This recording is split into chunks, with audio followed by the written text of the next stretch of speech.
Hello dear learners, welcome to I sure short. मेरा नाम है Mayuri Bhagwani and I welcome you all to our brand new series of sociology optional for UPSC.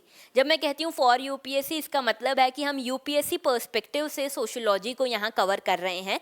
लेकिन UGC net या ऐसी और भी exams हैं जिसमें सोशोलॉजी एज अ सब्जेक्ट आप पढ़ते हैं, तो आपके लिए this series is going to be a solution. अगर आप यूपीएससी की तैयारी कर रहे हैं, अगर आपका ऑप्शनल सोशोलॉजी है, तो this series is going to be a big help to all of you. और हम जानते हैं कि बहुत सारे एस्पिरेंट्स ऐसे होते हैं जिनके पास बहुत ज़्यादा रिसोर्सेज नहीं है, फाइनेंशियल बैकिंग नहीं है। तो हमारा एम यही है कि आपके लिए एजुकेशन आपके डोर स्टेप पर लेकर आए। और भी कोर्सेज लाएंगे यूपीएससी से related, but for that we need your support. आपका सपोर्ट के बिना हम कुछ भी नहीं कर पाएंगे, इसीलिए please subscribe to our channel. ठीक है, आप सब्सक्राइब कर दो चैनल में, आपको कुछ नहीं जाता, लेकिन हमारे लिए थोड़ा सा मोटिवेशन और बढ़ जाएगा, so that we bring up more courses. And on the Instagram we are also providing free of cost mentorship for UPSC. So in case you need it, please follow us on Instagram too. Alright, तो चलो शुरुआत करते हैं आज के session की और sociology पढ़ेंगे। लेकिन जब मैं कहती हूँ सोशोलॉजी पढ़ेंगे, I basically promise to you कि आपको बिल्कुल लगेगा नहीं कि हम आपको पढ़ा रहे हैं। We will be making sociology as engaging as possible. Daily life examples लेंगे और कोशिश करेंगे कि सोशोलॉजी को आप सीख पाओ, एक्सप्लोर कर पाओ। पढ़ो ऐसा ना लगे, एक्सप्लोर कर रहे हो ऐसा लगे। तो what is sociology is our topic for today. और इस टॉपिक को पढ़ने से पहले सबसे पहले इस वर्ड के बारे में देखेंगे, what is sociology. Sociology word से आप क्या समझते हो? अच्छा, जो ये मैंने इमेज यहाँ पे लगाई है ना, इसका भी कोई मीनिंग है। इस इमेज को थोड़ा सा हम डिकोड करेंगे तो आपको कुछ कुछ समझ में आएगा। सोशोलॉजी, सबसे पहले वर्ड देखो, सोशोलॉजी से कुछ कुछ रिलेटेड है वर्ड सोसाइटी। यहाँ हम सोसाइटी के बारे में पढ़ेंगे। और जब हम बात करते हैं सोसाइटी की, तो देखो यहाँ पे ये इमेज आपको दिखाती है मदरहुड के बारे में, मदर चाइल्ड रिलेशनशिप के बारे में, तो हम इसके बारे में पढ़ेंगे। यहाँ पे एक इंसान है जो बहुत सा डिप्रेस्ड सा, सैड सा है, इसके बारे में पढ़ेंगे। Why people have grief, okay, क्यों वो दुखी होते हैं। यहाँ पे क्राइम्स के बारे में भी हम पढ़ेंगे, ठीक है। इसके अलावा हम यहाँ पे ओल्ड एज के बारे में पढ़ेंगे, यहाँ पे हम पॉलिटिकल पार्टीज के बारे में पढ़ेंगे, रिवोल्यूशंस के बारे में पढ़ेंगे, प्रोटेस्ट के बारे में पढ़ेंगे। साथ में हम यहाँ पे कंफ्यूज क्यों हो जाते हैं लोग, क्यों डाइवर्ट कर जाते हैं सोसाइटी के नॉर्म से, इसके बारे में पढ़ेंगे। सेलिब्रेशंस के बारे में पढ़ेंगे, हर चीज़ के बारे में पढ़ेंगे जो भी आप सोसाइटी में देखते हो। तो आप सोसाइटी में अभी अगर आप अपने सामने कुछ देख रहे हो ना, हम उसी के बारे में भी पढ़ेंगे। आपका एक विजन खुल के आएगा आपके सामने जब आप सोशोलॉजी पढ़ते हो। तो देखते हैं, एक एक करके मूव ऑन करते हैं, आगे बढ़ते हैं। देखो, पहले यूपीएससी का सिलेबस देख लो। बहुत ज़्यादा जूम करके मैं आपको ये सिलेबस नहीं दिखा रही हूँ। वैसे पेपर 1 में आपके 10 यूनिट्स आते हैं, पेपर 2 में भी आपकी कई सारी यूनिट्स हैं। उस पर बात नहीं करेंगे, उस पर हम ऑलरेडी बात कर चुके हैं। हमारे लास्ट एक लेक्चर लिया था हमने सोशोलॉजी के बारे में, स्ट्रैटेजी और बुक्स डिस्कस करी थी। नहीं देखा है तो देख लेना, ऊपर मैं लिंक डाल दूंगी, ओके। तो देखो, बेसिकली इस टॉपिक पे, इस सोशोलॉजी की जब हम बात करेंगे ना, तो सोशोलॉजी में हम जब सोशोलॉजी की बात करते हैं कि सोशोलॉजी बेसिकली क्या है, ऐसा एक अलग से टॉपिक नहीं है। लेकिन जब हम फर्स्ट टॉपिक की बात करते हैं आपके पेपर 1 में, सोशोलॉजी द डिसिप्लिन, इस टॉपिक में आपको ज़रूरी है पता होना कि सोशोलॉजी एग्जैक्टली है क्या, सोशोलॉजी का इमर्जेंस कैसे हुआ। तो एक एक करके हम सिलेबस के टॉपिक्स को कवर करते जाएंगे। लेकिन in case you need some topic at priority, जैसे थिंकर्स वगैरह, अगर आपको लगता है कि हमें पहले उसके ऊपर वीडियोज़ बनाना चाहिए, तो please let us know in the comment section. तो सोशोलॉजी द डिसिप्लिन से हम शुरू कर रहे हैं। सबसे पहले हम देखेंगे व्हाट इज सोशोलॉजी। एक इंट्रोडक्शन आप लोगों के लिए मैं चाहती हूँ कि आप लोगों को मिल जाए। नाउ, सोशोलॉजी वर्ड देखो, सोशोलॉजी वर्ड जो है ना, ये 2 वर्ड से मिलकर बना है। पहला है सोशस और दूसरा है लॉजी, ओके। ये जो सोशस वर्ड है, this is a Latin word, ठीक है। सोशस वर्ड का मीनिंग होता है कंपेनियन, ठीक है। मैं यहाँ लिख देती हूँ, कंपेनियन या फ्रेंड, ओके। इस कंपेनियन वर्ड को आप सोसाइटी से भी लिंक कर सकते हो।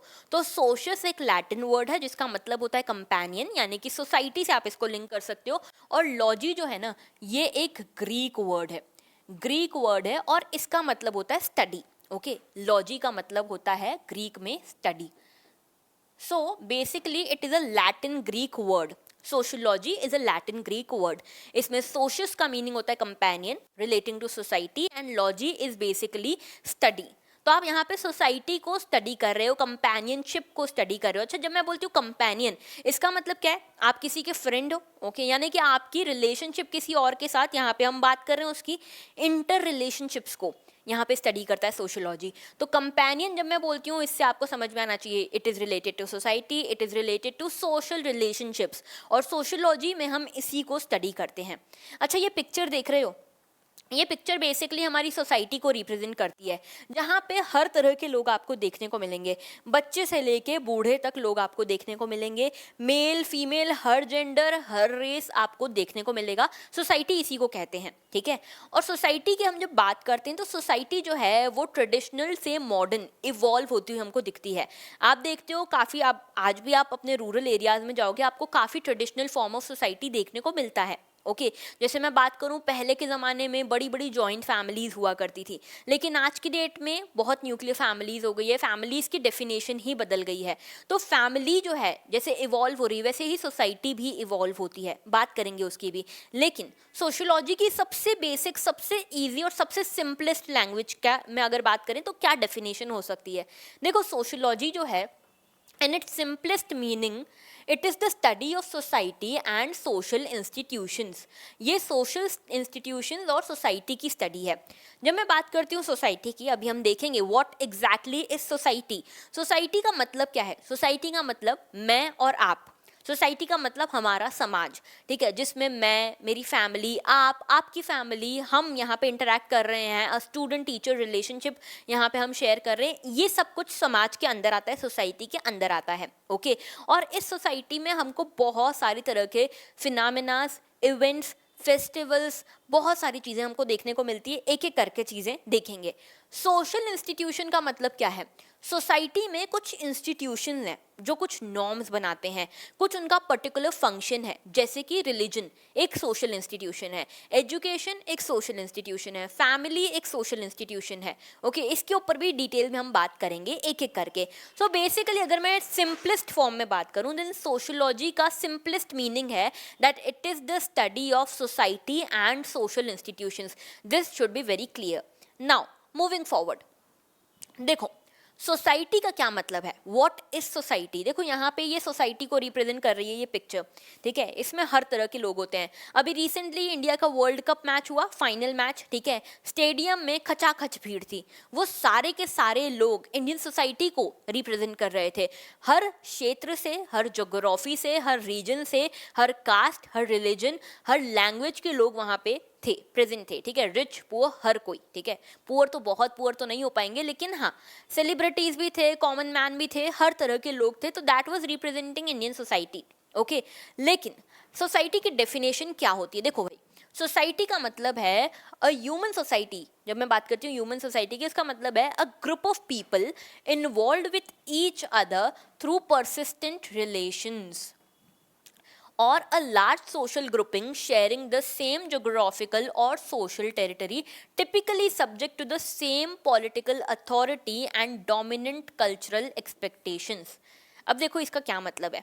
सोसाइटी बेसिकली क्या होती है? ग्रुप है, ह्यूमंस का ग्रुप है जो सेम नॉर्म्स को शेयर करते हैं, उनके अंदर सेम तरह के बिलीव्स हैं, उनके अंदर सेम तरह की वैल्यूज़ हैं। तो अगर मैं और आप दोनों ये मानते हैं कि भाई हम इंडिया का हिस्सा हैं, इंडिया हमारे लिए बहुत इंपॉर्टेंट है, इंडिया हमारी मातृभूमि है, तो then we belong to Indian society, okay. तो वैसे ही आप देखोगे जोग्राफिकली, अगर आप एक ग्रुप ऑफ पीपल हो, दैट मेक्स अ सोसाइटी। अगर आप एक सोशल टेरिटरी शेयर करते हो, यानी कि सोशल टेरिटरी मतलब एक ऐसी टेरिटरी जहाँ पे सिमिलर काइंड ऑफ नॉर्म्स चलते हैं, सिमिलर काइंड ऑफ वैल्यूज चलती हैं, दैट मेक्स अ सोसाइटी। या फिर अगर आपके ऊपर एक कॉमन पॉलिटिकल अथॉरिटी है, जैसे पहले के ज़माने होते थे जिसमें राज्य हुआ करते थे, ठीक है, शासन हुआ करता था राजाओं का, तो वो राजा का जिस जिस एरिया में शासन है वो पूरी की पूरी एक सोसाइटी बन जाती थी। एक पॉलिटिकल अथॉरिटी के अंदर जितना भी एरिया आता है उसमें रहने वाले सारे लोग। जैसे अगर हम इंडियन सोसाइटी की बात करें तो इंडिया के जोग्राफी में आने वाले लोग भी इंडियन सोसाइटी हैं। इंडिया की जो गवर्नमेंट है, जो भी इंडियन गवर्नमेंट का जुरिस्डिक्शन जिस एरिया में आता है वो सारा भी इंडियन सोसाइटी में आ सकता है। तो जैसे कि गवर्नमेंट, आज के समय की गवर्नमेंट की बात कर लो या फिर पुराने समय में राजा महाराजाओं के टाइम की गवर्नमेंट की बात कर लो, सिंगल पॉलिटिकल अथॉरिटी जितने भी लोगों के ऊपर रूल कर रही है वो सारी लोग भी सोसाइटी बनाएंगे, और जहाँ पे similar kind of cultural expectations हैं, जैसे कि आपकी कास्ट, कभी आप जाते हो ना अपने कास्ट के कोई फंक्शंस हैं, अपने कोई रिलीजियस फंक्शंस में जाते हो, that also makes a society, क्योंकि आपकी कल्चरल एक्सपेक्टेशंस एक जैसी हैं, आपका कल्चर एक जैसा है। ओके, तो that makes a society. Alright, अच्छा दूसरी चीज, आप लोगों ने सुना होगा अरिस्टोटल कहते हैं that man is a social animal. Man is a social animal. इसका क्या मतलब है? जो ह्यूमन बीइंग है सोसाइटी के बिना नहीं रह सकता, लोगों से इंटरैक्ट किए बिना नहीं रह सकता, इसीलिए ह्यूमन जो है वो सोसाइटी का इंटीग्रल पार्ट है, और सोसाइटी भी बहुत ज़रूरी है ह्यूमन के लिए, ह्यूमन ज़रूरी है सोसाइटी के लिए। ओके, तो जब भी हम सोसाइटी पढ़ रहे हैं ना, तो इस इंडिविजुअल के रिलेशनशिप्स भी पढ़ेंगे अलग अलग लोगों के साथ, इसका क्या फंक्शन है सोसाइटी में उसको भी पढ़ेंगे, ये जो सोशल इंस्टीट्यूशंस बन रहे हैं उनको भी पढ़ेंगे, ये सब चीज़ पढ़ेंगे सोशियोलॉजी में। सो बेसिकली सोशियोलॉजी को आसान भाषा में देखें, then what is sociology? It is the study of society. Society क्या है ये हमने देखा। नाउ सोशियोलॉजी जो है, इसका मतलब होता है कि हम यहाँ पे क्या क्या स्टडी करने वाले हैं। सोसाइटी जो है उसका डेवलपमेंट कैसे हो रहा है, उसका स्ट्रक्चर क्या है और उसकी फंक्शनिंग क्या है। सोसाइटी में डेवलपमेंट कैसे हो रहा है, उसकी फंक्शनिंग कैसी हो रही है, उसकी स्ट्रक्चरिंग कैसी है, ये सब चीज़ें हम सोशियोलॉजी में पढ़ेंगे। और सोसाइटी में बात करें, सोसाइटी बेसिकली 6 तरह की होती है सोशियोलॉजी में, इसकी हम आगे बात करेंगे, लेकिन मोटे मोटे तौर पे बता दूं, देखो किस तरह से हम ट्रेडिशनल से मॉडर्न सोसाइटी की तरफ मूव करते हैं। सबसे पहले आप देखोगे, आज से बहुत टाइम पहले चले जाओ, जब ह्यूमंस बहुत नए नए फॉर्म में एक्सप्लोर हो रहे थे, पहले हम बंदर थे, धीरे धीरे हम ह्यूमन बने। तो शुरुआत से अगर हम देखें तो पहले हम हंटर हुआ करते थे, हंटर थे, गैदरर थे, फिर धीरे धीरे हमको एग्रीकल्चर समझ में आया तो हम एग्रीकल्चरल सोसाइटी की तरफ बढ़े, पेस्टोरल सोसाइटी की तरफ बढ़े, हॉर्टिकल्चर हमने धीरे धीरे करना शुरू किया, ठीक है, पेड़ लगाना शुरू करे, प्लांटेशन करना शुरू किया, ठीक है, इंडस्ट्रियलिस्ट सोसाइटी की तरफ बढ़े, और उसके बाद अब हम पोस्ट इंडस्ट्रियल सोसाइटी की तरफ बढ़ रहे हैं। So basically all these types are basically the types of society, जहां हम ट्रेडिशनल टू मॉडर्न सोसाइटी की तरफ इवॉल्व कर रहे हैं। ये मैंने क्यों बताया, क्योंकि सोसाइटी के बारे में आपको पता होना चाहिए जब आप सोशियोलॉजी पढ़ रहे हो तो। ओके, नाउ देखो भाई, सोशियोलॉजी की डेफिनेशन आप लोग इसको नोट जरूर कर लेना, अगर आप अपने नोट्स बना रहे हो तो इसको जरूर इन्वॉल्व करना। देखो, sociology is the scientific study of society including patterns of social relationships, social interactions and culture. Now what does this mean? देखो, सोसाइटी की तो हम स्टडी करते हैं, लेकिन साइंटिफिक स्टडी करना, फिजिक्स, केमिस्ट्री, मैथ्स, ये होता है ना, इसको आप चीज़ों को एक्सपेरिमेंट करते हो। अगर आप लोगों ने पीसीएम लिया होगा 11th 12th में तो आपको पता होगा, एक्सपेरिमेंट्स करने जाते थे आप, लेबोरेटरीज हुआ करती थी फिजिक्स केमिस्ट्री के लिए, है ना।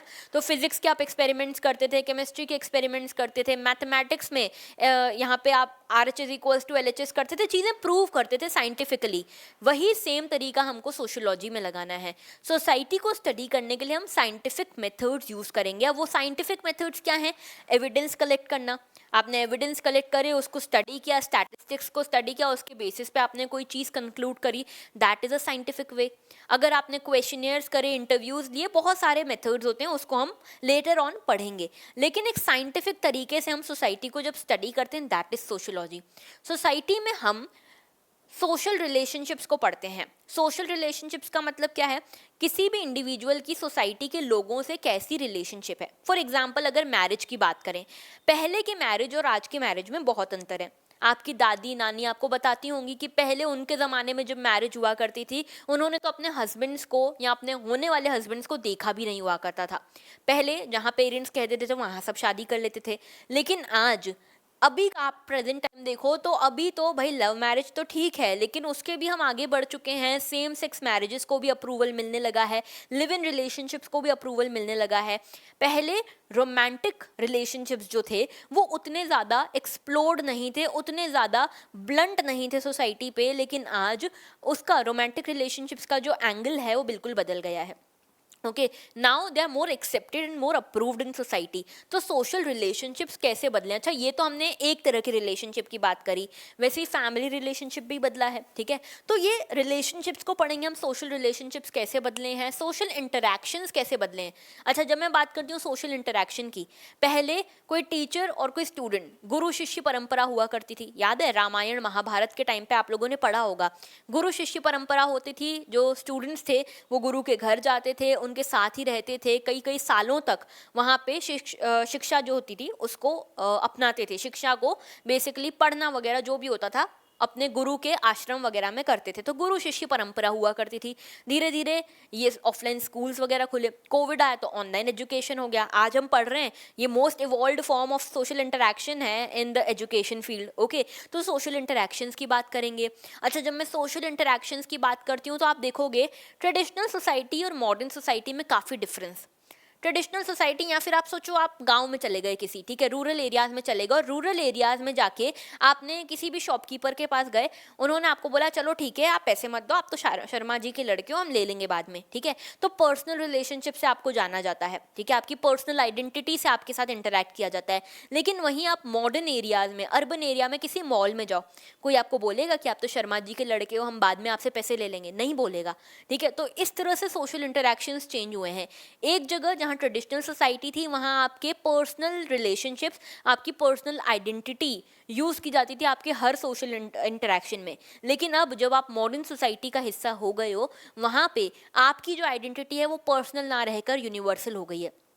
जैसा एक के साथ ट्रीटमेंट वैसा सबके साथ ट्रीटमेंट। ओके, हमारे कॉन्स्टिट्यूशन को देख लो, ठीक है। तो इस तरह से सोशल इंटरेक्शंस भी बदले हैं और कल्चर भी बदला है हमारा, ठीक है। आप देखोगे ट्रेडिशनल सोसाइटी, ट्राइबल सोसाइटी में जाकर वहाँ का कल्चर बहुत अलग होता है। अब जो आप अर्बन एरियाज में रह रहे हो, वेस्टर्न कल्चर को अपना रहे हो, तो कल्चर्स में डिफरेंस आ रहा है, ठीक है। होमोजेनाइजेशन होने लगा है कल्चर्स का, हेट्रोजेनाइजेशन होने लगा है, बहुत सारी चीज़ें हैं जो हम पढ़ने वाले हैं आगे। तो सोसाइटी में जब हम बात करेंगे कि सोसाइटी को पढ़ना कैसे है, तो सोसाइटी में रहने वाले इंडिविजुअल्स के सोशल रिलेशनशिप्स को पढ़ना है, सोशल इंटरेक्शंस को पढ़ना है, और कैसे कल्चर इवॉल्व हो रहा है, कल्चर का क्या इम्पैक्ट है उनके ऊपर, इन सभी चीज़ों को हमको पढ़ना है। दूसरी चीज़ यहाँ पे हम एग्जामिन करेंगे that how people interact with each other and how they form groups and organization. लोग कैसे इंटरैक्ट करते हैं और कैसे एक दूसरे के साथ ग्रुप्स बनाते हैं। देखो, जब हम बात करते हैं ना इंटरैक्शन की, आपको अलग अलग तरीके के इंटरैक्शन सोसाइटी में देखने को मिलते हैं। कुछ लोग होते हैं, जैसे आप मान लो आप नए स्कूल में गए, आपके कुछ लोग आपके दोस्त बन गए, कुछ लोगों को आप बेवजह नापसंद करते हो, ठीक है, कुछ लोगों के साथ आपकी दुश्मनी हो गई, होता था बचपन में, ठीक है, इसने मेरा टिफिन कैसे ले लिया। तो इस तरह की बहुत सारी चीज़ें होती हैं। तो अगर आप किसी के साथ कंपैटिबल हो, अगर आप किसी के साथ अपनी बॉन्डिंग शेयर कर रहे हो, अपना बिलीफ सिस्टम शेयर कर रहे हो, नॉर्म्स शेयर कर रहे हो, आप उनके साथ कंपैटिबल हो जाते हो। That relationship is a accommodative type of relationship, जहां आप फ्रेंडशिप कर लेते हो, ठीक है। तो एक रिलेशनशिप होती है accommodative love kind of relationship, जिसमें आप कंपैटिबल होते हो सबके साथ, आपके फ्रेंड्स हो गए, आपके पेरेंट्स हो गए, आपका पार्टनर हो गया, that is another kind of relationship. दूसरा रिलेशनशिप होती है एंटी वाली, ठीक है, जहां पे आप सामने वाले को बिल्कुल नहीं पसंद करते, आपको लगता है कि भाई ये तो, इससे तो मुझे लेना देना ही नहीं, ठीक है।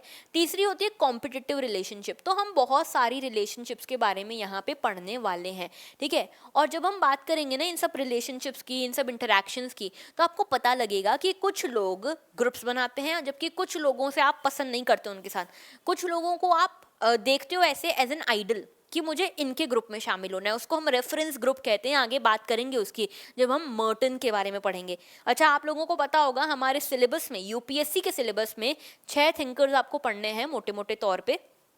कौन कौन से थिंकर्स हैं बता दूं क्या? चलो बता देती हूँ। पहले हैं, यहाँ लिख देती हूँ, ठीक है, मैं एक मिनट पेन का कलर चेंज कर दूं तो आपको क्लियरली समझ में आएगा। देखो भाई, ऐसा है, ऑल राइट, देखो पहले हमारे थिंकर जो होंगे वो होंगे मार्क्स, कार्ल मार्क्स। दूसरे होंगे एमाइल दर्कहाइम। तीसरे होंगे हमारे आर के मर्टन।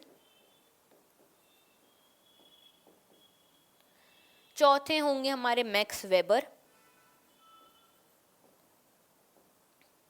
पांचवे होंगे हमारे टेलकॉट पार्सन्स, मैं हट जाऊंगी तब आपको दिख जाएगा, ओके। एंड सिक्स्थ होंगे हमारे G H Mead, George Herbert Mead, ठीक है। तो ये 6 थिंकर्स हैं जो आपके सिलेबस में हैं, इन सभी को हम एक एक करके पढ़ेंगे और मैं जो भी बातें कर रही हूँ ना वो आपको सब वहाँ पे रियलाइज होती हुई दिखेंगी। रेफरेंस ग्रुप की जो मैंने बात करी सब आपको दिखेगा यहाँ पे, ठीक है। जो मैं बात कर रही थी एविडेंसेस कलेक्ट करके, स्टैटिस्टिक्स देखकर किसी कंक्लूजन पे पहुंचने वाली, यहाँ सब दिखेगा। ओके, अच्छा, इसके अलावा देखो सोशियोलॉजी तो आपको समझ में आया होगा क्या है, लेकिन सोशियोलॉजिस्ट जो हैं वो करते क्या हैं? सोशियोलॉजिस्ट बेसिकली सोसाइटी के जो फंक्शन हैं, उनके जो स्ट्रक्चर्स हैं उनको समझते हैं। उनको कैसे समझते हैं कि भाई सोसाइटी में बहुत सारी चीज़ें एग्जिस्ट करती है, रिलीजन एग्जिस्ट करता है, एजुकेशन एग्जिस्ट करता है, फैमिली, मैरिज, लैंग्वेज, एंड सबका कुछ ना कुछ फंक्शन होता है सोसाइटी को स्टेबल रखने में। ओके, तो इन सभी फंक्शंस को हम पढ़ते हैं। सोसाइटी का स्ट्रक्चर हम समझते हैं, ठीक है। जैसे अगर हम वर्ण सिस्टम की बात करें तो वर्ण सिस्टम में कैसे 4 वर्ण है ना, वो पूरा उसका स्ट्रक्चर है। वैसे सोसाइटी में कई सारी हिरार्कीज हम देखेंगे, स्ट्रैटिफिकेशन देखेंगे, कास्ट सिस्टम के तौर पर, कास्ट सिस्टम के बेसिस पे कैसे सोसाइटी बटी हुई है उसको देखेंगे, रिलीजन के बेसिस पे कैसे बटी हुई है, बहुत सारे स्ट्रैटिफिकेशन है वो सब यहाँ देखेंगे। सोशल इंस्टीट्यूशंस को समझेंगे और सोशल इंटरैक्शंस को समझेंगे। तो यहाँ पे जो भी सोसाइटी में आप देखते हो, जैसे कि inequality, crime, education, family, religion, work, इन सबको देखने के कई सारे पर्सपेक्टिव्स आपको मिलेंगे। ओके, आपको कई सारी जगह पे ऐसा समझ में आएगा कि आप कितने एनलाइटेंड फील करते हो, ठीक है। बुद्धिज्म के बारे में पढ़ा होगा आपने, महात्मा बुद्ध के बारे में, तो कैसे उनको निर्वाणा की प्राप्ति हुई थी, वैसे ही आपको भी होगी जब आप ये सारे टॉपिक्स सोशियोलॉजी के पर्सपेक्टिव से देखोगे, ठीक है। और यही सोशियोलॉजी की ब्यूटी है कि जब भी आप सोशियोलॉजी पढ़ते हो ना, आपका दिमाग और खुलता है, आप और एनलाइटेंड होते हो। और जहाँ जहाँ पे अब आप एनलाइटेंड होगे, अपने नोट्स में ये सिंबल ज़रूर बना लेना, ये इमोजी ज़रूर बना लेना, ठीक है। व्हाट्सएप पे होता है ना इस तरह का इमोजी। अब मेरी ड्राइंग उतनी अच्छी आ नहीं रही है बोर्ड पे, वैसे है बहुत अच्छी, लेकिन जो इमोजी होता है ना जिसमें इमोजी हंस रहा होता है और उसके सिर पे एक ब्लू लाइन, आपको ब्लू सर्कल देखने को मिलता है, ब्लू रिंग, वो एनलाइटेंड का सिंबल है। तो जहाँ जहाँ पे भी लगे ना वहाँ वहाँ पे ये बनाते रहना, क्योंकि बहुत सारे ऐसे मोमेंट्स आने वाले हैं। तो सोशियोलॉजी में हम सोसाइटी को देखेंगे कैसे कैसे। पहला देखो यहाँ पे फैमिली दिख रही है आपको, तो हम फैमिली के पर्सपेक्टिव को समझेंगे कि फैमिली होती क्या है, ठीक है। फैमिली क्या है, फैमिली को देखने के नज़रिए क्या हैं। एक तरफ कुछ थिंकर्स होंगे जो बोलेंगे कि फैमिली बहुत ज़रूरी है, यहाँ पे जेंडर रोल्स डिफाइंड होने चाहिए कि भाई मेल जो होगा वो ब्रेड विनर होना चाहिए, फीमेल जो होगी वो उनका काम होगा बच्चों को संभालना, हाउसवाइफ बन के रहना, बच्चों का काम होगा पढ़ाई लिखाई करो। एक पर्सपेक्टिव ये बोलेगा, दूसरा पर्सपेक्टिव बोलेगा नहीं भाई ऐसा क्यों, ऐसी कोई ज़रूरत नहीं है कि भाई फीमेल्स घर में बैठें और मेल्स जाके काम करें, उल्टा भी हो सकता है, दोनों भी काम पे जा सकते हैं। एंड फैमिली की डेफिनेशन इस ऐसी ही क्यों हो सकती है कि एक मेल हो, एक फीमेल हो और एक चाइल्ड हो। ये किसने बोला कि ये डेफिनेशन रहेगी? कुछ थिंकर्स ने बोला भाई हम बताते हैं कि हमने ऐसी डेफिनेशन देखी है, ऐसी ही फैमिली देखी है। लेकिन कुछ थिंकर्स बोलेंगे नहीं भाई ये तो पुराना सिलेबस था, नए सिलेबस में फैमिली चेंज हो गई है, ज़रूरी नहीं कि अपोजिट जेंडर के, अपोजिट सेक्स के लोग हों इसमें, ठीक है। मेल फीमेल की होने की कोई ज़रूरत नहीं, सिमिलर जेंडर सिमिलर सेक्स भी चलेगा। होमोसेक्सुअल मैरिजेस वो यहाँ पे आपको देखने को मिलेगी। और इनफैक्ट कुछ थिंकर्स बोलेंगे भाई मैरिज की भी आजकल ज़रूरत क्या है, लिव इन रिलेशनशिप ही सब सही चल रहा है, तो लिव इन रिलेशनशिप कैसी नई फैमिली के फॉर्म में आ रही है। आजकल डाइवोर्स रेट बढ़ रहे हैं, तो डाइवोर्स रेट के कारण सिंगल पेरेंट फैमिली भी हमको देखने को मिलती। तो फैमिली के बहुत सारे फॉर्म्स हैं जो हमको देखने को मिलेंगे, फैमिली को बहुत सारे एंगल्स से आपको देखने को मिलेगा। कुछ लोग बोलेंगे फैमिली सोसाइटी के लिए बहुत इंपॉर्टेंट है क्योंकि ये स्टेबिलिटी लाती है फैमिली सोसाइटी में, लेकिन कुछ लोग बोलेंगे फैमिली सोसाइटी के लिए अच्छी नहीं है क्योंकि ये लोगों को बांध देती है। तो अलग अलग पर्सपेक्टिव्स की हम बात करेंगे। अच्छा, जब हम सोशियोलॉजी में बात करेंगे ना, I want you to be mature enough ये समझने के लिए कि हम पर्सपेक्टिव्स की, ओपिनियंस की, लोगों के जो थिंकर्स हैं उनके थिंकिंग की बात कर रहे हैं। यहाँ पे हम सही गलत जज करने के लिए नहीं बैठे हैं, we just are giving you, we basically want you to give different perspective, we want you to understand different perspectives. Okay, तो फैमिली की बात करेंगे। यहाँ पे रिलीजन की देखो, कोई पर्सन हाथ जोड़ रहा है, कोई पर्सन हाथ उठा के बात कर रहा है, हाथ उठा के रिलीजन मान रहा है, कोई पर्सन ने किस तरह का आउटफिट पहना हुआ है। तो रिलीजन हर किसी का अलग अलग होता है और ये रिलीजन बेसिकली सोसाइटी से कैसे रिलेटेड है इसकी बात करेंगे। कुछ लोग बोलेंगे कि रिलीजन बड़ा इंपॉर्टेंट है सोसाइटी के लिए, क्योंकि ये रिलीजन ही है जो लोगों को बांध के रखता है। आप जब मंदिर जाते हो तो सबके सब बंध जाते हो, चाहे आप किसी भी कास्ट से बिलोंग करते हो। लेकिन कुछ लोग बोलेंगे कि रिलीजन बांधता नहीं, तोड़ता है सोसाइटी को। रिलीजन सोसाइटी के लिए एक ओपियम है, मासिस के लिए एक ओपियम है, क्योंकि रिलीजन एक ऐसा नशा पैदा करता है लोगों में जिससे लोग सही गलत एक्चुअल प्रायोरिटीज देखना भूल जाते हैं। समाज में हो रहे हर तरह के प्रॉब्लम्स को देखना भूल जाते हैं, सिर्फ रिलीजन की तरफ लगे रहते हैं। ऐसी चीज़ हम देखते भी हैं पॉलिटिक्स में। तो अलग अलग पर्सपेक्टिव्स रिलीजन को देखने के लिए मिलेंगे। कुछ पर्सपेक्टिव्स हमको मिलेंगे इस तरह से, जब लोग आपस में साथ में खड़े होकर किसी पॉलिटिकल पार्टी का फॉर्म बनाते हैं, रूल करने के लिए आते हैं, ग्रुप बनाते हैं। तो ग्रुप क्यों बनाते हैं, पॉलिटिक्स क्या होता है, पार्टी क्या होती है, क्या फॉर्म्स होते हैं इस तरह के डोमिनेशन के, अथॉरिटी बनाने के क्या फॉर्म्स होते हैं, क्लास क्या है, स्टेटस क्या है, पार्टी क्या है, ये सब बात करेंगे। इसके साथ में बात करेंगे भाई लोग नाच गा क्यों रहे हैं, सेलिब्रेट क्यों कर रहे हैं, साथ में सेलिब्रेट क्यों करते हैं, क्या ये अच्छी बात है, क्या ये बुरी बात है, कैसे कैसे पर्सपेक्टिव्स इसके बारे में है। अलग अलग तरीके के रिलेशनशिप की, कोऑपरेशन की भी बात करेंगे, कॉम्पिटिशन की भी बात करेंगे। ओके, कंपटीशन की भी बात करेंगे। अच्छा, जब मैं ये सारी बातें कह रही हूँ ना, ये सारी चीज़ें हम पढ़ने वाले हैं सोशियोलॉजी में। कैसे लोग सेलिब्रेट करते हैं, साथ में क्या कल्चर सेलिब्रेट करते हैं, कल्चर को देखने के अलग अलग पर्सपेक्टिव्स हैं। तो ये सारी चीज़ें हम सोशियोलॉजी में पढ़ेंगे, ये इसीलिए ज़रूरी होती है sociology. Now the biggest question is, can you see sociology in your daily life? क्या आप सोशियोलॉजी को देख सकते हो? बिल्कुल देख सकते हो। बाकी सारे साइंसेज में आपको ये प्रिविलेज नहीं मिलता जो सोशियोलॉजी में मिलता है। क्या फिजिक्स को कभी आप देख सकते हो, केमिस्ट्री को देख सकते हो? हम सबका एक सबसे बड़ा मेजर रिग्रेट, एक गिला हमारे स्कूलिंग सिस्टम से ये रहता है कि भाई आपने हमको इतना लैम्डा, थीटा, गामा ये सब पढ़ाया, कहाँ यूज़ आ रहा है? मैट्रिक्स पढ़ाया आपने, इंटीग्रेशन, डिफरेंशिएशन पढ़ाया, कहाँ यूज़ आ रहा है? लेकिन सोशियोलॉजी में ऐसा आपको कभी नहीं लगेगा, क्योंकि आप जो पढ़ोगे ना आपको सामने दिखता मिलेगा, ठीक है? और इनफैक्ट आप उसको एक्सप्लोर करने के लिए और ज़्यादा क्यूरियस हो जाओगे। जैसे कि यहाँ देखो, आप सोशियोलॉजी कैसे देख सकते हो। अभी रिसेंटली कुछ दिनों पहले ये हमारे बड़े बिजनेस टाइकून हैं नारायण मूर्ति जी, ठीक है, इन्फोसिस के मालिक हैं, चेयरमैन हैं। देखो, इन्होंने बेसिकली ये स्टेटमेंट दिया कि youngsters must work 70 hours a week. इन्होंने बोला भाई अगर इंडिया को डेवलप्ड कंट्री बनना है ना इन द कमिंग फ्यूचर, तो जो हमारे यंगस्टर्स हैं उनको कम से कम हर हफ्ते 70 आवर्स पर वीक काम करना चाहिए। अब इस पे आप देखोगे ट्विटर पे तो बहुत ज़्यादा जंग छिड़ गई। कुछ लोग बोलते हैं हाँ भाई सही बोला, कुछ लोग बोलते हैं गलत बोला। अगर हम ये बात देखें तो इसको आप सोशियोलॉजी से कनेक्ट कर सकते हो। सोशियोलॉजी में एक पर्सपेक्टिव जो है थिंकर्स का, जिसको हम फंक्शनलिस्ट पर्सपेक्टिव कहते हैं। अब इसमें कंफ्यूज मत होना ये फंक्शनलिस्ट क्या है, क्योंकि इसकी मैं बात करूंगी आगे।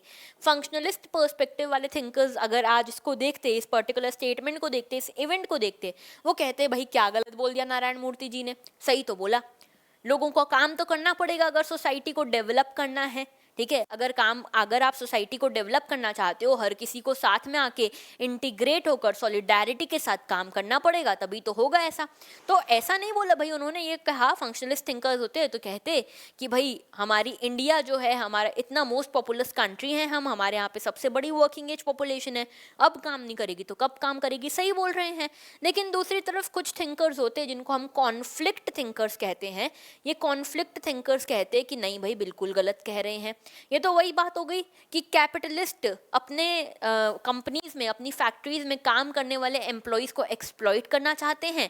ये खुद भी कैपिटलिस्ट हैं, इसीलिए ये लोगों को इस तरह से एनकरेज कर रहे हैं कि आप 70 आवर्स अ वीक काम करिए। बेसिकली ये एक्सप्लॉइटेशन को जस्टिफाई करने का एक तरीका है। अलग अलग पर्सपेक्टिव्स, अलग अलग तरीके की बातें करते।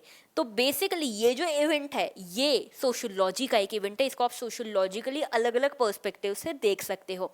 मूविंग फॉरवर्ड, देखो इसके अलावा भी हम सोशियोलॉजी को जीते हैं। आप बचपन से लेकर आज तक सोशियोलॉजी को जीते आए हो, क्योंकि आप सोसाइटी का हिस्सा रहे हो और आपने हर बार जब भी कोई सोशल इवेंट आपके सामने हुआ है, आपका कोई पर्सपेक्टिव रहा होगा, आपने लोगों के कुछ पर्सपेक्टिव सुने होंगे। अगर हम ऐसे तौर पे देखें ना कि हम सोसाइटी को ऐसे देखते हैं, सामने वाला ऐसे देखें, तो हम भी अपने आप को माइक्रो सोशियोलॉजिस्ट तो कह ही सकते हैं, क्योंकि हमारे भी पर्सपेक्टिव्स हैं सोसाइटी को देखने के।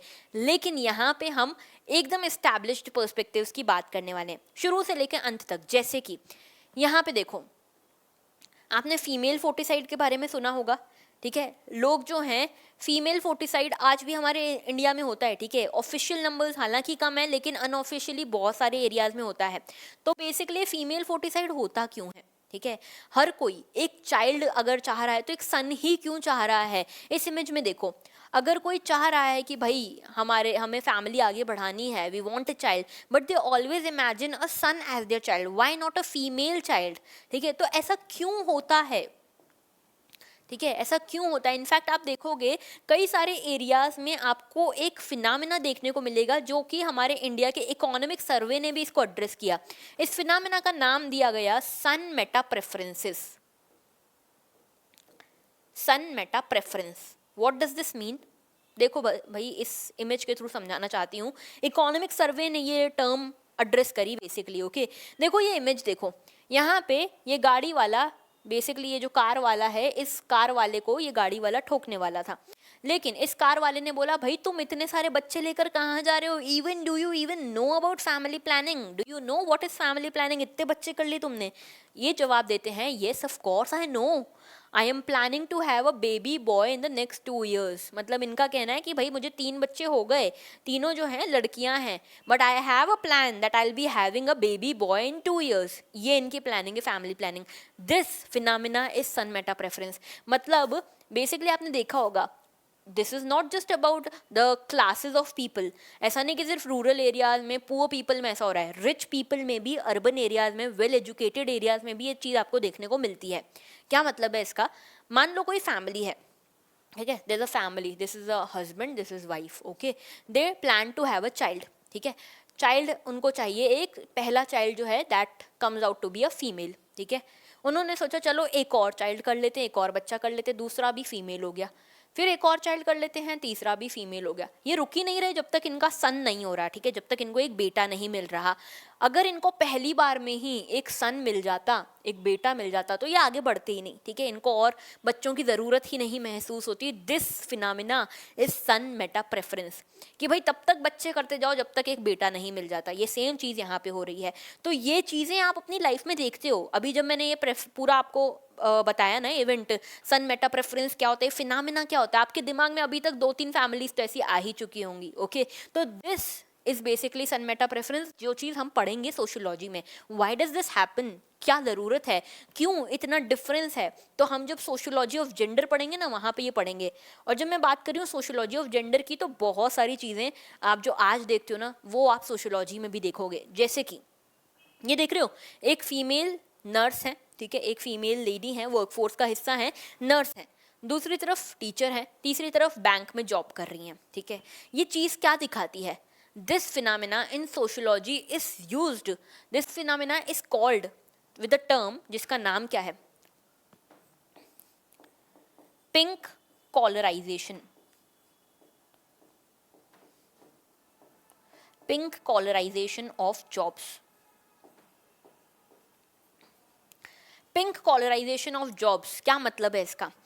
ऐसा माना जाता है हमारे सोसाइटीज़ में कि women are suitable only for those jobs जिसमें बहुत ज़्यादा इंटेलेक्ट की ज़रूरत नहीं है, या फिर बहुत ज़्यादा इमोशंस, बहुत ज़्यादा प्रैक्टिकलिटी की ज़रूरत नहीं है, बहुत ज़्यादा एफर्ट्स की ज़रूरत नहीं है, बहुत ज़्यादा फिजिकल स्ट्रेंथ की ज़रूरत नहीं है, ठीक है। जो सिक्योर फील्ड है ना, वहाँ पे विमेन को भेजना चाहिए। Women should opt for those fields जो ज़्यादा सिक्योर हैं, ओके। तो इसको कहते हैं पिंक कॉलराइजेशन ऑफ जॉब्स, यानी कि विमेन से एक्सपेक्ट किया जाता है आप जाइए, हम तो ओपन माइंडेड हैं, सोसाइटी कहती है हम तो ओपन माइंडेड हैं, हम तो चाहते हैं आप वर्कफोर्स का हिस्सा बनो, लेकिन आप अगर वर्कफोर्स का हिस्सा बनना चाहते हो ना, तो आप बैंक में जाके जॉब कर लो, नर्स बन जाओ, टीचर बन जाओ, these are secure fields for you all, okay. तो आपको दूसरी फील्ड में जाने की जरूरत नहीं है।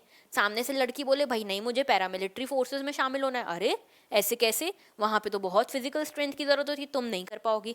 पायलट बनना है, अरे ऐसे कैसे, ठीक है। तो डॉक्टर बनना है, ऐसे कैसे, वो तो बहुत रिस्पॉन्सिबिलिटी का काम है। तो यहाँ पे विमेन के साथ कुछ स्टीरियोटाइप्स जोड़ दिए जाते हैं कि नहीं भाई तुम सिर्फ इन सॉफ्ट जॉब्स, इन सिक्योर जॉब्स के लिए बनी हो, अगर बनना ही है, करना ही है करियर में कुछ, तो otherwise you have a work at your home, be a house wife, okay, be a home maker. तो basically pink collarization of job, ये हम देखेंगे इस बेसिकली सोशियोलॉजी में जब हम पढ़ेंगे आगे। ये फिनोमेना देख रहे हो इस फिनोमेना का क्या नाम है, किसी को पता है? पता है तो पॉज करके बताओ मुझे। ये बेसिकली है glass ceiling. What is this glass ceiling? देखो भाई, ये कोई एम्प्लॉय है, किसी कंपनी में काम करती है, एक फीमेल एम्प्लॉय है। She is having a very good intellect, very good qualifications, सब कुछ अच्छा है, ठीक है, बढ़िया परफॉर्मेंस है, सब अच्छा है। इनके साथ इनके कुछ कलीग्स भी थे, मेल कलीग्स, लेकिन वो हायर पोजीशन पे पहुंच गए, इनका प्रमोशन हो गया, हायर पोजीशन पे पहुंच गए। This female is not able to go above a level, ठीक है, ये ग्लास सीलिंग आ गई है, यहाँ से आगे इनको प्रमोशन नहीं मिल पा रहा है, इनको हायर जो बोर्ड ऑफ डायरेक्टर्स जैसी जो बड़ी डिसीजन मेकिंग पोजीशन है वहां तक इनको जाने को नहीं मिल पा रहा। Why? Because the seniors think that females are bit emotional, they can not take practical decisions. Now understand this. अच्छा, ये this was a sarcasm, okay. तो बेसिकली ये जो फीमेल है ये चाहती है कि मैं और अच्छा परफॉर्म करूं, इसके पास सारी क्वालिफिकेशन है, इसके जो मेल काउंटर पार्ट्स हैं उससे भी ज़्यादा, लेकिन she is not able to go above a level. एक प्रमोशन के बाद इनका प्रमोशन रुक जाता है, एक लेवल के बाद इनको और सीनियर लेवल्स पर भेजना नहीं चाहते लोग। क्यों? Because they think that she might not be able to take correct decisions. This phenomena, या आप देखते हो अपने डेली लाइफ में, this phenomena we will be studying in sociology, okay. Moving forward, ये सारी मूवीज़ हैं, अगर आप लोगों को मूवीज़ का शौक हो तो आपको समझ में आएगा, अगर नहीं है तो मुझे तो बड़ा है। देखो भाई, एक एक करके समझते हैं। ये रिसेंटली एक वेब सीरीज आई थी, ताली। ताली जो वेब सीरीज थी, इसमें बेसिकली ट्रांसजेंडर्स की कहानी बताई गई है, ठीक है। तो जो ट्रांसजेंडर आज भी, हालांकि हमारे देश में सेक्शन 377 हट चुका है, ठीक है, होमोसेक्सुअलिटी इज़ अलाउड, ट्रांसजेंडर्स को जगह मिली है, बहुत सारी चीज़ें हमारे देश में ऑन पेपर्स चेंज हुई हैं, लेकिन आज भी हमारी सोसाइटी में एक बहुत बड़ा स्टिग्मा है इनको लेकर, थर्ड जेंडर को लेकर, ओके। तो इस स्टिग्मा को यहाँ दिखाया हुआ है। तो अगर आपको ये सोशल स्टिग्मा समझना है then you will have to read sociology, okay. यहाँ देखो, ये सेकेंड मूवी थप्पड़, इसमें दिखाया गया है that why women are expected कि भाई अगर एक दो थप्पड़ पड़ भी गए तो that's not a big deal, okay. तो यहाँ पे बताया गया that domestic violence has been normalised in our society, और इस चीज़ को अगर आपको समझना है then you will have to read sociology. तीसरा, article 15, this movie was based upon the caste discrimination, okay. सोसाइटी में कैसे कास्ट बेस्ड डिस्क्रिमिनेशन होता है, this movie tells us about it, कि भाई कॉन्स्टिट्यूशन में लिखा है that there would be no discrimination, but on ground कैसे डिस्क्रिमिनेशन होता है, this movie tells us about it. तो ये सारे फिनोमेना हम सोशियोलॉजी में पढ़ते हैं, okay. So if you want to read, if you want to understand all these phenomena in society, you have to read sociology, okay. Moving forward, what all do we study in sociology? वैसे तो मैंने आपको बता दिया, लेकिन फिर भी notes बनाने के लिए इसको नोट कर लेना। ट्रेडिशनल प्रायोरिटी सोशियोलॉजी की क्या क्या है? सोशल क्लासेस को हम स्टडी करते हैं। अच्छा, क्लासेस की जब मैं बात करती हूँ, इसका मतलब रिच पुअर के फॉर्म में आप क्लासेस देख पाते हो, उसको हम यहाँ पे स्टडी करेंगे। अच्छा, आगे हम बात करेंगे, जैसे अगर आप किसी फैक्ट्री में, किसी कंपनी में काम करते हो, तो एक होते हैं आपके एम्प्लॉयर, दूसरे होते हैं एम्प्लॉई। सोशियोलॉजी में मार्क्स, कार्ल मार्क्स जो हैं वो इनको कैपिटलिस्ट कहते हैं, एक को तो कैपिटलिस्ट कहते हैं या फिर बुर्जुआसी भी कहते हैं, ठीक है, और दूसरे जो वर्कर्स हैं उनको प्रोलेटारियट्स कहते हैं, मार्क्स। तो बेसिकली इस तरह की सोशल क्लासेस की बात करेंगे, एक रिच पुअर क्लास हो गई, एक मास्टर स्लेव क्लासेस हो गई। यहाँ पे अगर आप किसी कैपिटलिस्ट सिस्टम में के अंदर काम कर रहे हो, अगर आप किसी कंपनी में, किसी फैक्ट्री में काम कर रहे हो, तो जो आपके एम्प्लॉयर हैं वो या तो कैपिटलिस्ट कहलाएंगे या तो बुर्जुआसी कहलाएंगे अकॉर्डिंग टू मार्क्स। अगर आप वहाँ पे वर्क कर रहे हो, अगर आप वहाँ पे वर्कर हो, एम्प्लॉय हो, तो मार्क्स की लैंग्वेज में आप प्रोलेटारियत हो जाते हो, ठीक है। तो सोशल क्लासेस के बारे में पढ़ेंगे, सोशल स्ट्रैटिफिकेशन के बारे में पढ़ेंगे। समाज जो है अलग अलग डिविजन्स में बटा हुआ है, रिलीजन के बेसिस पे स्ट्रैटिफिकेशन है, स्ट्रैटिफिकेशन मतलब स्ट्रैटाज में बटा हुआ है, ओके। तो रिलीजन के बेसिस पे है, जेंडर के बेसिस पे है, कास्ट के बेसिस पे है, लैंग्वेज के बेसिस पे, रेस के बेसिस पे, हर तरह का स्ट्रैटिफिकेशन देखेंगे। सोशल मोबिलिटी हम पढ़ेंगे यहाँ पे। सोशल मोबिलिटी मतलब मोबाइल होना, चलना फिरना, ओके। यानी कि अगर आप पहले सोसाइटी के लोअर स्टेटा पे थे, अब आप हायर स्टेटा पे जा पा रहे हो, इसका मतलब आपका जो स्टेटा है, आपका जो स्टेटस है, that is mobile. Social mobility. Okay, अगर आप एक कास्ट से बिलोंग कर रहे हो, आप कुछ भी कर लो, भगवान उतर के आके सोसाइटी को कह दें भाई इनको आप इक्वालिटी का दर्जा दो, लेकिन दुनिया आपको इक्वालिटी का दर्जा नहीं दे रही है, इसका मतलब आपके सोसाइटी में मोबिलिटी ही नहीं है।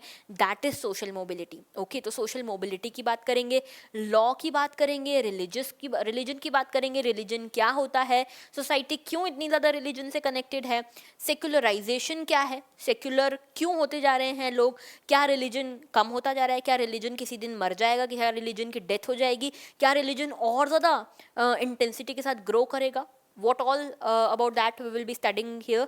अलग अलग पर्सपेक्टिव, अलग अलग थिंकर्स क्या कहते हैं बात करेंगे।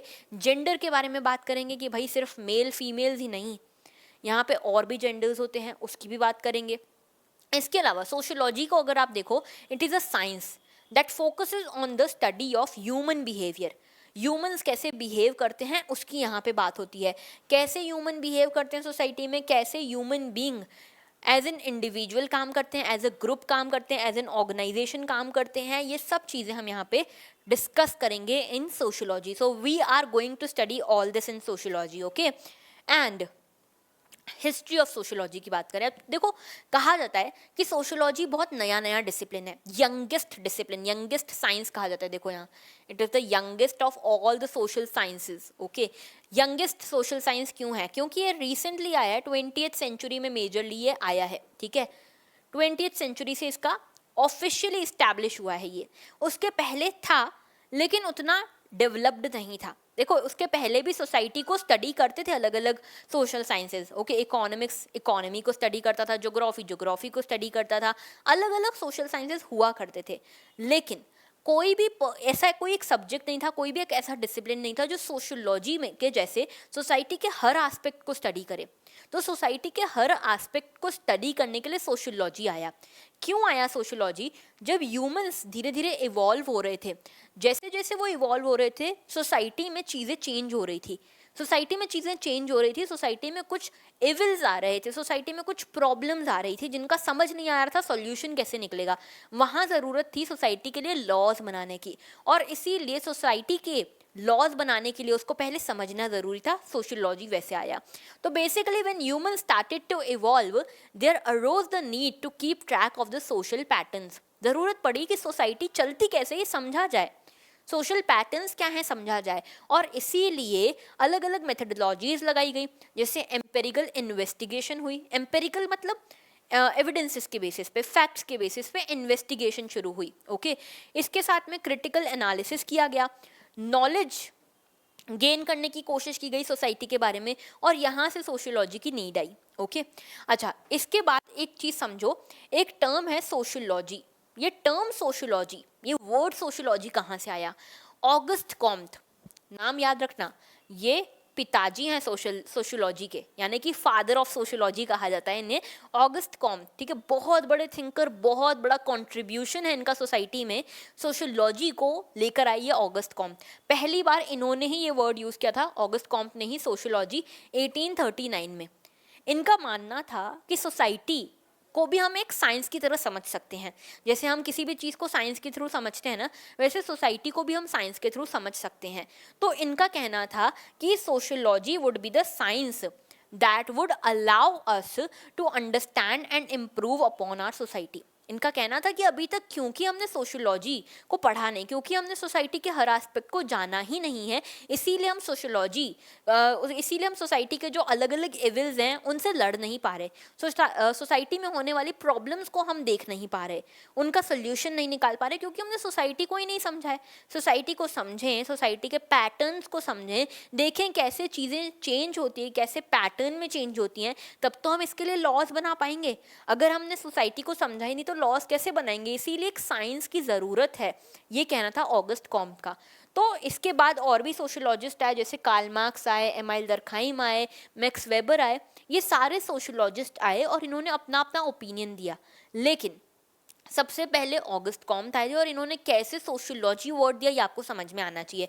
अच्छा, हिस्ट्री की जब हम बात करें ना, इसमें और भी बहुत सारे माइलस्टोन्स हैं जिसको हम आगे देखेंगे। ठीक है, देखो अब देखो different perspectives.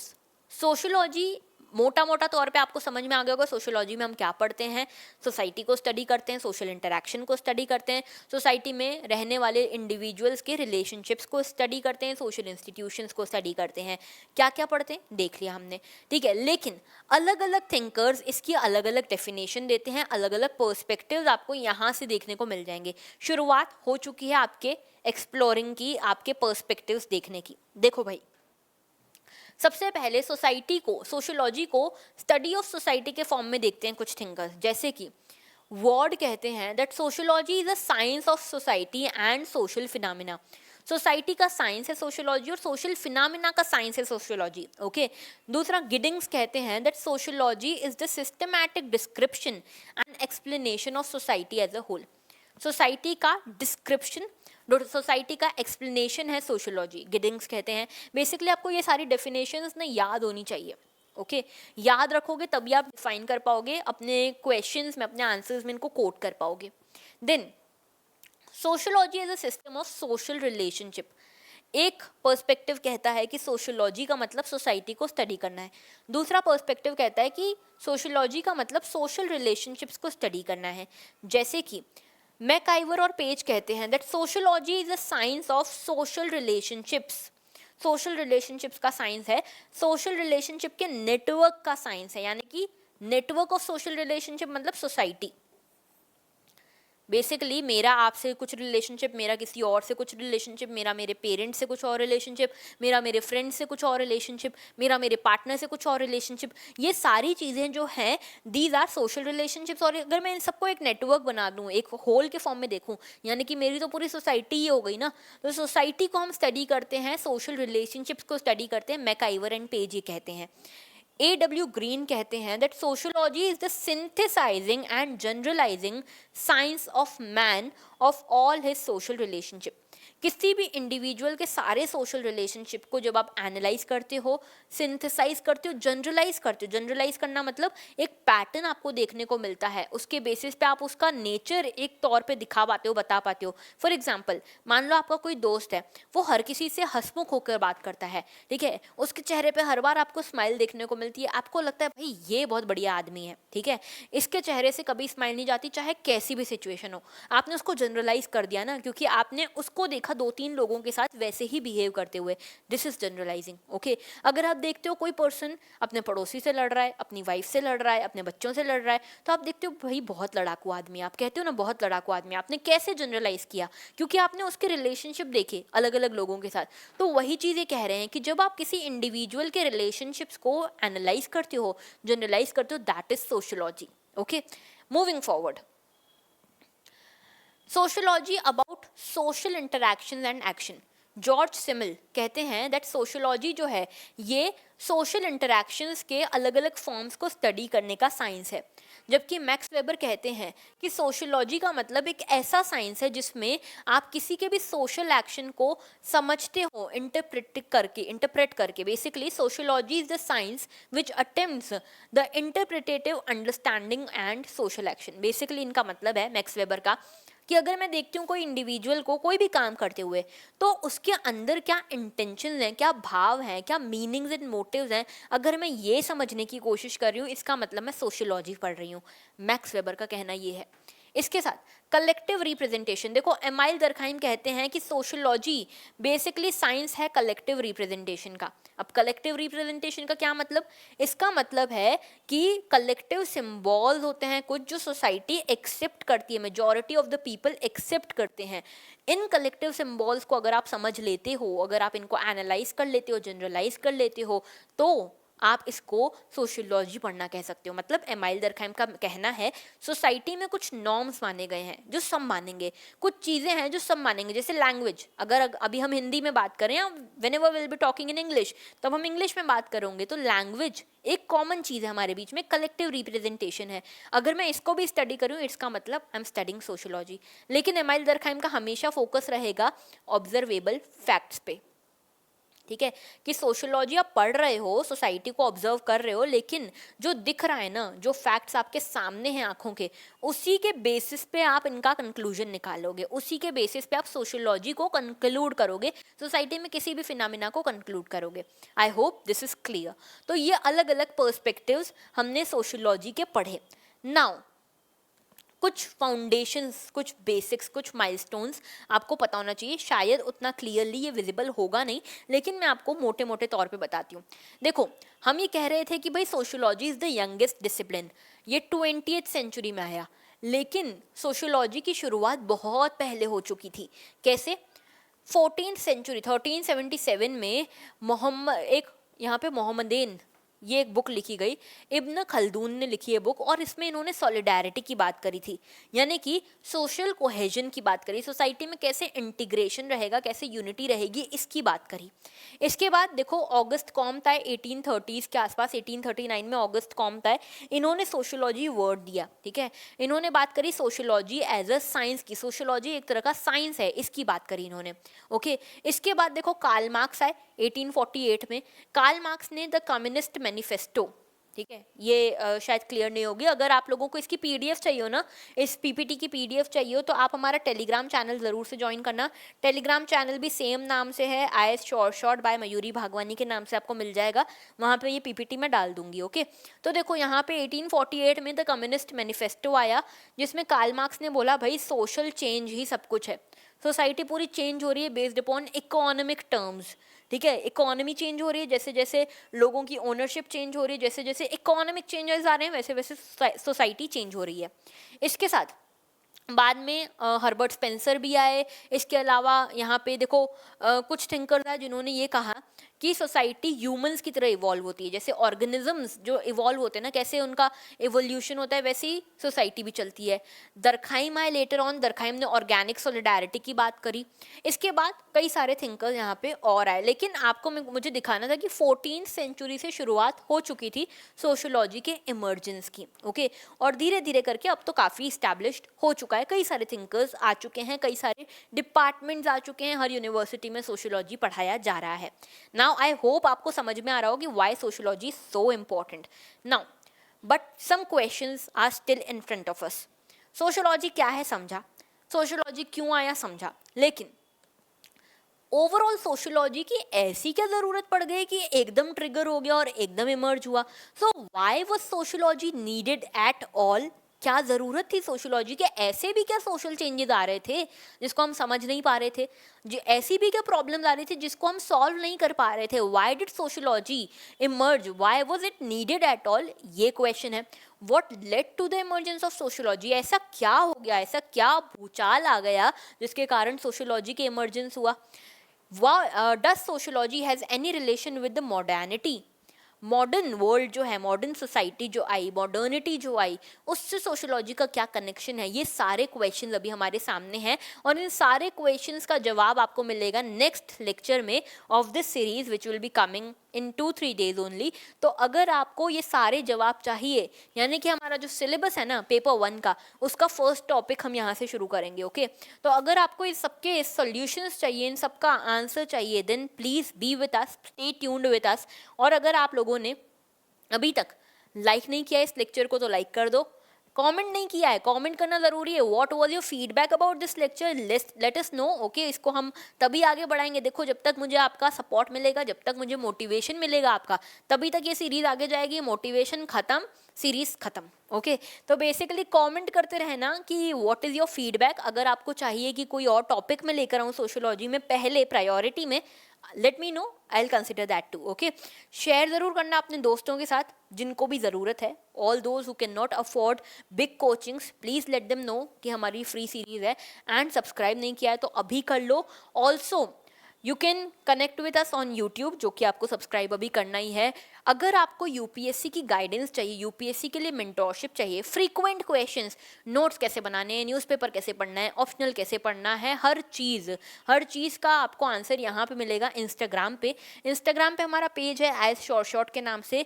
You can also follow us on Instagram. Okay, अगर आप इंस्टाग्राम यूज़ करते हो please follow us on Instagram.